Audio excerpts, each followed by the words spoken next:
I love retro computers, so I end up collecting a lot of weird old PC junk, but one of my biggest weaknesses are PC CD-ROMs. From the occasional eBay haul and thrift store visit, my CD-ROM collection has become densely packed with all sorts of video games, programs, and other oddities from the late 90s and early 2000s. I miss the days when a big software purchase was physically represented by a gigantic box with some disks inside of it, instead of an ephemeral 5GB installer file transferred over the internet. So let's go back a few decades when optical media was king and take a look at some cursed and unholy CD-ROM software.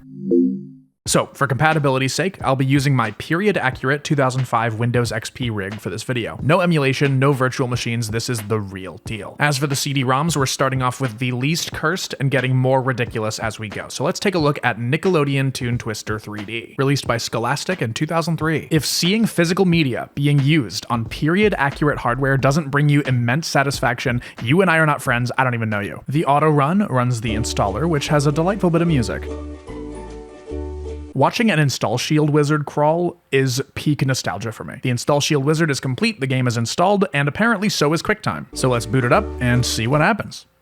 I had no idea this was made by WayForward. We are in for a good time. But yeah, it's like a little 3D movie maker type deal. And I decided to make a movie called SpongeBob Dies. I think it would be really ambitious to have SpongeBob die. I think that would really enrich his character. I think it would really bring depth to that world. I'm an artist and this is my vision. What else can I say? So I plugged in my microphone. Oh! It works. And I got down to business. Here I am with my friend Patrick. Hey SpongeBob, thanks for inviting me over to your house. I hope you don't die. I hope I don't die either. That would be very unfortunate for my character development. And then as soon as I clicked the edit button, the computer instantly blue screened. I mean, that feels like kind of an overreaction, but sure. Generally, a blue screen is not really a big deal. You can just reboot and then you're fine. But in this instance, I couldn't. It just refused to boot back up. It was stuck on the BIOS screen. So I put in an hour of troubleshooting, and you're not gonna believe what happened. That spectacular Toon Twister 3D crash killed one of my sticks of RAM, and that's why the PC wouldn't boot up anymore. The universe gifted me the most poetic ending to SpongeBob Dies that could have ever possibly existed. Okay, moving on. Next up, we have Tamagotchi CD-ROM, released in 1997. I wanted to talk about this in my original Tamagotchi video, but I didn't really get the chance. So let's open the good old setup.exe. Now, all the fun of Tamagotchi, the virtual reality pet, comes to your computer. Yes, amazing. Once it finishes installing, it asks if you want to make Tamagotchi your default screensaver. Actually, great idea. Tamagotchi CD-ROM opens with a lengthy cutscene. I love the style at play here, how everything looks like it's drawn with crayons and this very overly cartoony look. I think it's great. It's very reminiscent of Toe Jam and Earl, which this almost certainly was inspired by. It's so similar. Tamagotchi have always been weird cartoony aliens, but like seeing it with this distinctly American tone is really interesting. The aliens narrowly avoid crashing into the Earth, and then they leave an egg to explore the planet on their behalf. And the baby creature that hatches from that egg is the Tamagotchi that you take care of in the game. The entire game takes place in this little window, and that window can actually flash on and off to get your attention. The art and the animations and the sound design are top tier. This is like such an immaculately quality thing. It's so fully realized and it feels so polished that like if classic Tamagotchi hadn't been limited to the low resolution LCD screens in the mid to late 90s, this is what I imagine Tamagotchi would have looked like. The first two games are the same as the Gen 1 handheld, but the third game is completely original, and it's a breakout clone, and a really good one! A really high resolution, really fun one. The physics are great. It feels so good. I'm a simple man. If I see a breakout clone, I just eat it up, okay? But yeah, the reason why the Tamagotchi window is so small is because they want this to be an accessory to your life in the same way that the handhelds were. You can just leave it open in the corner of your screen while you're doing whatever else, in this instance, watching Homestar Runner. But yeah, Tamagotchi CD-ROM is really good. It's aged great. I think it's a masterpiece. And by the way, just so you know, it works perfectly in Windows 11. Okay, before we get to the next CD-ROM, it's time for the ad. This video is sponsored by Fabletics. They make the best of the best sportswear, and they sent me a box for the month of May. I put together 3 outfits using the clothes that they sent me, and they feel just as quality as they look. The accessories are great. I love the bags and the fanny pack, and having zip pockets on the pants is always a plus for me. It's been pretty hot, so the breathable and sweat-wicking material has been a lifesaver for when I hit the gym. But Fabletics are for more than just the treadmill. They're just as applicable for running errands or hanging hanging out at home too. Now, if you've never tried Fabletics before, signing up as a VIP member gets you 80% off your first order. And as a VIP, you can save up to 50% every month. Plus you get 1 credit for a full outfit or any product up to $100. Also, as a VIP member, you get access to monthly drops, early access to styles, VIP only sales, and a free membership to the Fit app. It's a flexible membership, so you can skip a month at any time. And honestly, for what you get, it's kind of a steal. So if you're thinking about refreshing your wardrobe and you want something really quality, check out Fabletics using the link in the description. I'm sure you won't regret it. Alrighty, moving on. Next up, we got Experts 250 Best Arcade Games from 1998. Unfortunately, 250 Best Arcade Games is a bit of deceptive marketing, but we will get there. But yeah, the install completed and it asks me to reboot my computer. And if you hit no, it's like, don't forget to reboot before running the program. And so I'm like, okay, fine, I'll reboot then.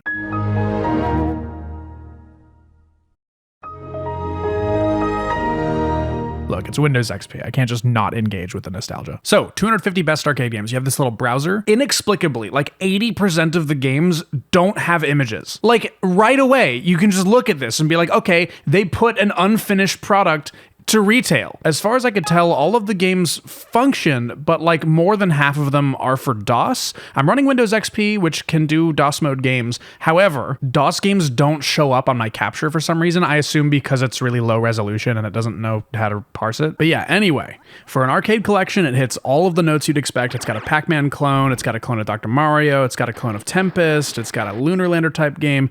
Good stuff, right? Well, I started to notice a little bit of a pattern. I've been getting a suspiciously high amount of shareware pop-ups from these games. Now, if you're not as old as I am, then you might not know what shareware is. It basically means that the software that you're using is a free demo, and if you like it, you're encouraged to pay for it to unlock the full version. So, wait, no. Are you like allowed to put a bunch of free demos on a disc and then sell it to people? Well, they sure seem to be, because they're phrasing the shareware angle as a feature. It's to save you money, because you get to evaluate all the games and only buy the ones you really enjoy. How generous of them. Don't get me wrong, shareware discs are great, and they made sense at the time because internet speeds were slow, but I feel like the marketing's a little bit deceptive on this one. Regardless, there were 3 games that this disc introduced me to that I ended up really liking. The first one was DX Ball, which is a Breakout clone that I thought was really fun. There was Exile 3, which is a really crunchy and detailed tile-based RPG. I sank a few hours into this game. I'm definitely gonna get the full version because it was so fun. And finally, Gigi and the Mysterious Forest. It's a tiny little indie RPG made in 1994. It's super cute and charming, and I played through the game in its entirety. Okay, moving on. Next up, we've got Ultimate Solitaire 1,000 unique games for Solitaire? How? I don't believe you. The first thing the game has you do when you start it up is pick your table image. And they have a lot of good options here, like a smiley face and just somebody's house. But naturally, I had to go with the pineapples. Because... and for the card backs, I had to go with pizza. There's a little Italian man on my cards. Now, this is the part where I get kind of humbled because, yeah, there do seem to be 1,000 unique games in here. I don't know how creative or original they may be, but there are that many. For instance, why not? So I loaded up a game, a good old Klondike, with my stupid cards and my stupid background. And yeah, it's perfectly fine. It's a plenty competent solitaire game. Let's see if we can learn a little more about the alternative game modes, though. Okay, here's the instructions for all the different solitaire games. First off, there's anybody got a pack of cards? I would love to play some.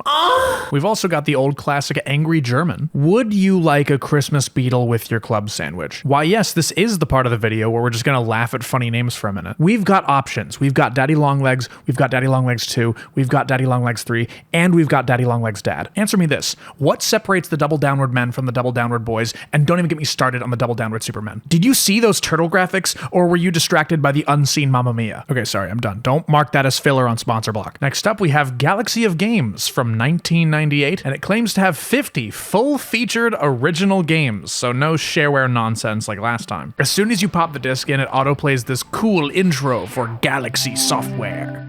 So right away, I noticed that the 50 games claim was already inaccurate. There are 23, and they're claiming that the solitaire game is 25 games. They're still short by 2, but I guess that's close enough. I mean, this is modest compared to the other solitaire game claiming that it's 1,000 games in one, so I guess fair enough. First off is Tunnel Master. It's a Dig Dug clone, a very mediocre one. Intergalactic Exterminator is a clone of Centipede. Breakthrough, you'll never guess what this game is a clone of. Galactic Patrol is actually the most original game so far, which is a shame because it's not very good. It's a 3D shmup, but like, there's no crosshair, so you have no point of reference for like where your bullets are gonna go. Because your enemies also can move on the Z-axis, it's very hard to read and very confusing. A couple of the games in this collection just don't seem to work. Like, you'll open them and they give a script error and then just close. The absolute strangest game in this collection is Adventures with Chickens. This game is the very last on the list. I guess they were saving the best for last. It's a puzzle game kind of like Chip's Challenge, for lack of a better comparison, and you collect Roman crosses and chickens, and you kill aliens. And at the start of every level, it shows you a Bible verse. This game is truly unhinged, and I had so much fun with it. All I want from my video games are for them to be aggressively weird like this. Just give me all of this. Next up, we have a Konami Dance Masters demo disc from Taco Bell. It is so weird to say Konami and Taco Bell in the same sentence. But yeah, this thing released in 2010, and it supports, at minimum, Windows XP Service Pack 3, so we're chilling. Also, forgive me, this sleeve is very weird to open. So I tried to install the Dance Masters thing straight off the disc, and it just wasn't working. It kept saying it was corrupted. I think this disc might be dead. Now, that would be an issue if I hadn't had the intuition 4 years ago to dump the disc when I got it. So I downloaded my own rip of the disc off of archive.org, and it installed no problem. I couldn't have known my disc was going to stop working 4 years after I dumped it. This exact scenario is why you personally should dump the media you value and archive it so future generations can appreciate the Taco Bell Dance Masters disc. So once you get the game started up, there's a user agreement, and there's a line in here that says prohibition of cheating and impropriety. It's basically saying, hey, if you modify the game to cheat, then you're violating the terms of service, right? Just keep that in mind for later. I'm sorry I have to mute the music because I guarantee all of it's in Content ID. But yeah, this is the UI. Looks great, doesn't it? Here's the help menu. It's just 3 sentences. Here's the game. You have 4 songs to choose from, and when you pick one, it just puts a full screen video in Windows Media Player of footage of the Xbox 360 game. This is just the DDR DVD game again, where you just pretend that you're playing a dance game. And the user agreement is like, no cheating at this WMV video file. If I see any impropriety with these video files, you can't come to my birthday party, you understand? Aren't you guys glad I had a backup of this disc? Otherwise, you would have never gotten to experience this. Next up, we've got Hanes T-Shirt Maker version 2, released in 1998. This software is so much fun. I had such a great time with it. So when you start a new project, it gives you a ton of templates to choose from that you can customize to your liking. And there's so much comedy potential here. This template was just "We Are Not Alone" with a picture of an alien, but I like my version a lot better. This template says God couldn't be everywhere, so he created artists. So let's just update this piece for the modern age. This dude's working from home making 6 figures. Priorities. Number 1 is golf, number 2 is golf, number 3 is golf, number 4 is contacting a divorce attorney. This template you're supposed to like fill in the blank, but it is so much funnier if you just delete the bottom text, so it just says "I'm a prisoner." Some of these templates are completely unapplicable. Like, what am I supposed to do with this? Addicted to the net. You know what I'm addicted to? Family Guy funny moments. This shirt is more personalized now. I work in computers. Yeah, no. Unemployed and proud. And then they're playing Overwatch 2. Although you could really just put whatever game you think is lame into the monitor. I bet there's gonna be like 300 commenters on this video like, I would genuinely buy the "I'm a prisoner" t-shirt. Look, YouTuber merch is bad enough as is. Don't tempt me to make it worse. Next up, we've got Paper Airplane Print Activities from 1998. Notice how it says easy to follow instructions on the front. Keep that in mind for later. So this software has 10 different types of planes that you can make, and then you get to choose what kind of graphics you want before you print it. And of course, it also gives you an instruction sheet that you print out as well so that you know how to fold it. As cute as this software is, we've got some planes to make. I have decided to make the B-45 bomber as well as the F-160 snub nose. I'm going to be making the supersonic bomber, and the F-110 glider. So you're about to realize the same thing that I did, which is that you have to know which way you have to orient the paper before you start. It's kind of confusing because they don't tell you. What do you mean refold to make a triangle like this? I don't know what that means. I have this currently, and it doesn't look like that. Then fold up the corners? What corners? These instructions are a little bit shoddy. I'm stuck on step 3. Fold flap under. This part will go under. So it forms... Under what? Under this one? Under this. It goes around... Oh, the whole thing? Yes. Under here like this? Mm-hmm. Oh, okay. Look, I finished my plane. It is the jellyfish F-160 snub nose. What do you mean behind the body? Like fold it up? They don't do that in airplane level. It's just like crease it 100 times right here and then just kind of make it into like a fortune cookie and then it becomes this little diamond shape. Cool. Just draw the rest of the owl. They really expected you to already be a paper airplane person. That's what I was saying. Like, this is made for experts and not for 4-year-olds. If they want YouTubers to understand it easily, you have to make it for 4-year-olds. You have to make it for 4-year-olds. They have to do journalist difficulty paper airplanes. Yeah, well, I'm a YouTuber and I'm making paper airplanes right now, and I'm doing a good job. This is my jellyfish plane. It is the F-160 snub nose, and this is my smiley face plane, which is the B-45 bomber, and it has a little tail on the end. There's my 2 paper airplanes. Hey, I'm gonna throw this at you and it's really gonna hurt because of how pointy it is. Alright? Okay. Oh! The instructions could be a little better, but this was fun. This is a nice, like, thing to do. I will upload this to archive.org. As far as I know, this is undumped. But yeah, this is Print Activities Paper Plane from, what was it? 1998? Yeah, 1998.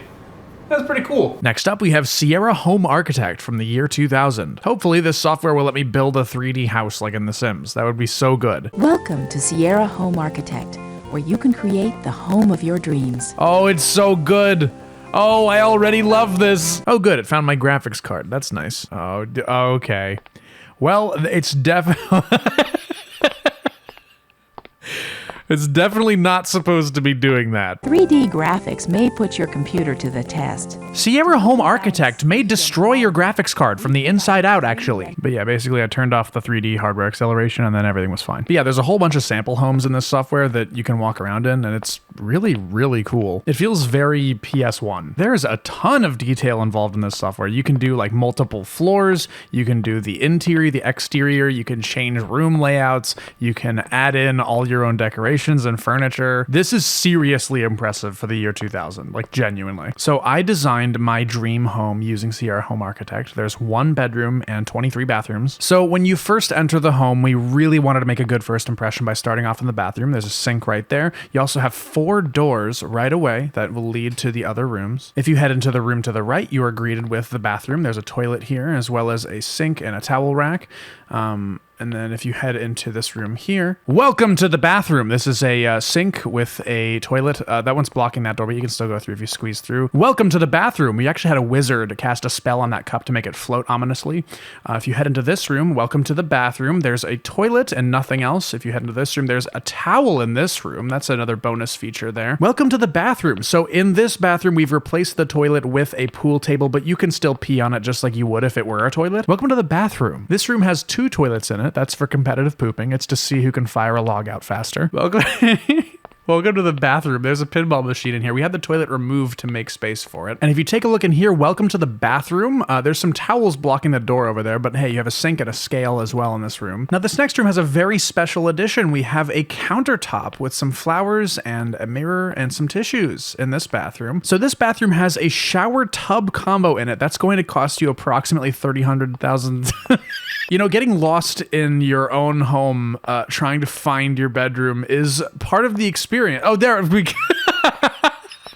we found the bedroom, and we even put framed photos of people you've never met on your set of drawers so that you'll feel less lonely at night. That was a lot of fun. I enjoyed this a lot. Next up, we have 6,000 Sound Effects by Cosmi. Originally released in 1998, but this particular disc is a reprint from 2005. Sound effects CDs are traditionally written to the audio track so you can play it in like a CD player, but this one is only for CD-ROM. The only way to access the sounds is through its proprietary Windows software. All the sounds are tagged, and you can't export them in bulk. You can only only export them individually. The sound quality was perfectly fine for 1998 standards, but today these sounds are absolutely unusable. 8,000 hertz at 64 kilobytes per second is comically low quality. I can imagine myself using these sounds if I were trying to make a period piece, like a game that pays homage to Flash or Shockwave games from the late 90s. It would fit for that use case, otherwise these sounds are completely useless. I took a look at the manual to see what the license terms were, and the sounds are indeed royalty-free, but you have to email Cosmi for permission. The problem is, Cosmi is gone. They have long since dissolved and their site just leads to nothing. But I did some tracing back and I found that they were acquired by Ziggurat Games, who are still active today. So I emailed them for permission and I'm still waiting to hear back. Hopefully they permit my use of the royalty-free sound effects that are on the CD-ROM I purchased. Not that I would, but it's nice to have the option. So speaking of gigantic packs of assets, this is clickart 300,000, released in 1997. It's a 20 CD-ROM set of royalty-free graphics and clip art. Look at all these discs. It just keeps going and going and going. And they even give you a copy of the Print Shop Premiere Edition and the Print Shop Photo Organizer. But how do you keep track of all those images? 300,000 assets is pretty ridiculous. Well, they thought of that. They made these enormous graphic reference books. You flip through and find the image you want, and then you can use its ID to find what disk to use and in what folder. So let's see if we can find this image of sour cream. So you can see on the left, this would be disk 6, and in the folder food, bev, dairy. And then once we get there, it's ID BCD00001. So once you pop the disk in, you just head to food, bev, and then dairy.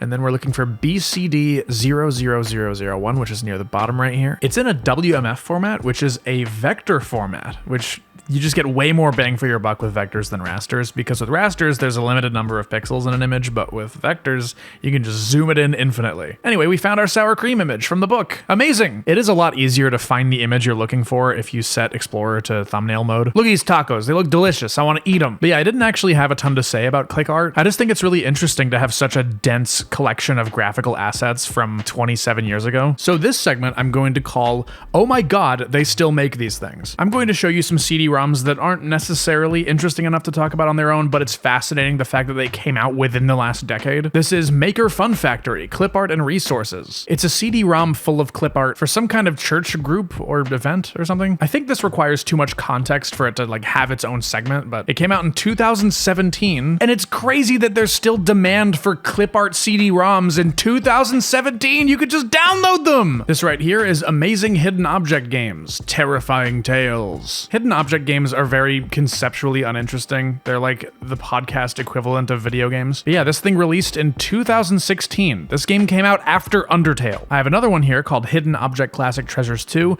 that released in 2018. I have yet to see a CD-ROM that is newer than this. If you have any idea where I can get CD-ROM games that are newer than this, or any companies that are making CD-ROM games for PC now, let me know, genuinely. I have saved the best for last. This is Big World of Games, released in 2015. Weirdly, I found this at Micro Center, and as soon as I saw it, I knew I had to buy it, because like, what? Why is Micro Center selling computer games on CD-ROM? What? There are 2 discs, and they claim there are over 50 games. No, there are 50. I don't know why they're saying over 50. There are 50. But yeah, we got a big goofy auto-run installer thing, and you just click a game, and then you run the setup wizard. American Lowrider is an absolutely beautiful racing game where you drive around low-riding cars. And yeah, it's okay. It's pretty generic, but not bad at all. It looks amazing on this hardware. Aquafish is an aquatic-themed clone of Pac-Man. ATV GP is like Big Rigs Over the Road Racing, but for ATVs. This game is so unbelievably busted. Watch this guy disappear.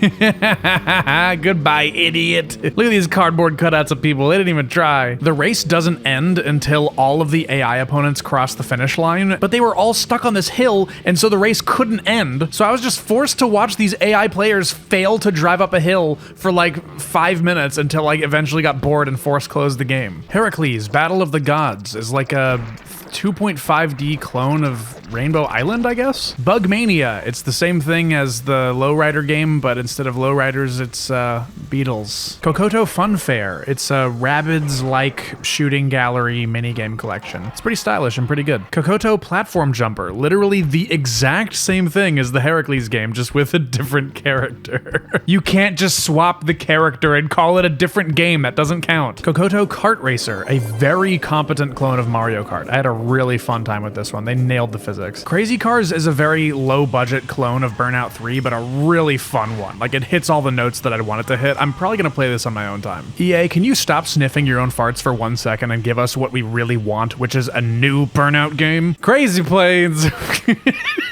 I feel like I'm going crazy looking at the Crazy Planes! Woo! Wee!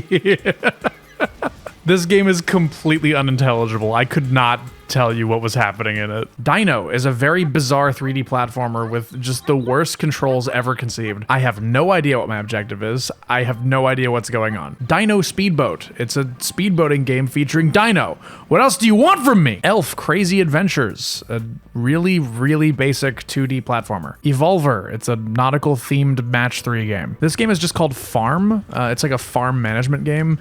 And I had so much fun with this one that I accidentally played it for like 30 full minutes while I was recording. I am absolutely going to play this on my own time. It was so much fun. Farm 2 blooms the scope too much. They made it way too overly complicated and it didn't vibe with me. Fire and Forget is a really cool combat racing game where you blow up these big robots and then you can switch to like a flying mode and you can fly your car around. Oh, it's so fun. The graphics are beautiful. Weirdly, I have not ever seen a video game do what this game is trying to do. It's like weirdly original for this collection. Highly recommended. Gas Station is one of those mobile game kind of gas station management games. Not really my cup of tea. Gods vs. Humans. It's like a god game where you use like divine powers to blow people up. It's kind of fun. Hot Farm Africa is another sequel to Farm, which I'm sorry for being old school. I just think Farm 1 is the best. I think this one's also very overly complicated and it takes away from it for me. The Hunchback of Notre Dame. It's a very generic 2D platformer featuring that guy. Helicopter Simulator. I tried every button on the keyboard and I swear I could not get this thing off the ground. Karate Panda. It's a very generic 2D platformer, potentially based on a very similarly named animated movie, featuring the Minecraft movie guy. Little Ghost. Another very, very generic 2D platformer. Crock and Roll. It's a 3D platformer where you shoot musical notes at people as an attack. It's very weird. I kind of like it. Little Folk of Fairy. It's like a management game for fantasy creatures. Magic Solitaire. I really expected this to be Klondike Solitaire, but it's not. It's, I guess, one of the 1,000 unique solitaire games from the other disc, because I have no idea what's going on. Mega Race is a DOS game from 1993 running in DOSBox. Genuinely based. More of this, please. Mega Race 2 is also a DOS game from 1996, and it's also running in DOSBox. This game looks so nice for the time. Oh my god. I assume the background is pre-rendered and they're doing some kind of trickery with the cars in front, but man, it looks so nice. My Doll 3D. It's a dress-up game, and that's it. That's the whole thing. Pinocchio, another very generic 2D platformer. Wow, this art looks really, really, really ugly. I'm shocked. Pirates vs. Corsairs. It's like a turn-based strategy game where you play as pirates and you try to blow up your enemies, and it's awesome. Also, while I'm editing, I noticed that some of the games are like cropped. I don't know why they captured them that way. Sorry. Open Cart. It's like a kart racing game. There's nothing really remotely interesting about it. Police Destruction Street. You play as a car with like a gun hanging out one window, and I kind of like what it's trying to put down here, but it's way too hectic and hard to keep up with, and everything's way too fast and very overwhelming. I love the concept. I like the style. I think the controls are pretty good too. It's just way too fast. I was often just like slowing my car down so that I could take in all the information that it was throwing at me. But yeah, Police Destruction Street, love the idea. Definitely worth giving it a try. Reindeer Adventures. I'm not sure why it's stuttering like that visually. It wasn't like that on my screen. I think it's a bug with the capture. But yeah, very generic Christmas themed platformer. Pony World 2. It's like a dating sim where your objective is to get married and have a baby. It was very weird and it made me laugh a lot. Safari Adventures. Look, I'm not gonna lie to you. I didn't even get to the gameplay in this game. You can't skip this dude talking, and he talked for like 7 minutes straight, and then I just closed the game. This game is just called Santa Claus, and it's a Santa Claus 2D platformer. Save the Furries. It's a game that's kind of like Lemmings, but with like physics objects. It's kind of fun. The Secret of Nautilus. It's like a escape room game where you have to look around and like find the key and unlock the door. It's kind of cool, actually. Shadow Mania. It's some kind of puzzle game. I didn't really get it. Sweet Home Pets. It's a 2D platformer. And you're collecting the same exact collectibles as the Elf 2D platformer from the beginning. Vanilla and chocolate. It's like a weirdly detailed ice cream store management game. I would have played warm up, but it didn't work. It just kept crashing. And Trucker, where you drive a truck real fast and you shift gears to go even faster. Yeah. Ernest Colt Western Shooter. It's just like a shoot 'em up game where you just walk forward and shoot skunks and foxes. I'm disappointed because a game called Western Shooter, I thought it was gonna be like a first-person shooter that was like cowboy themed. That would have rocked, but no. We just get this garbage. Well, that's all the games off of the Big World of Games CD-ROM set. There were a couple that I excluded, like Sudoku. I don't really care to play Sudoku on a video. Every CD-ROM that I mentioned in this video, I have dumped and put on my archive.org page, so if you want to download any of the CD-ROMs that I featured here, you absolutely can. And I think a lot of these were actually previously undumped, so that's a big +1 for data preservation. Sorry, my voice is so hoarse because I have done nothing but record VO for the past 3 days. Patreon.com/clue. Thank you to everyone that supports me on there. Thank you to everyone who sent stuff to my PO box. I will address you next video, I promise. If you have interesting Y2K gadgets or any old computer things or retro stuff and you're interested in sending it my way, my PO box address is in the channel's about page. Oh my gosh, my voice is so hoarse. Goodbye, I will see you next time. Goodbye.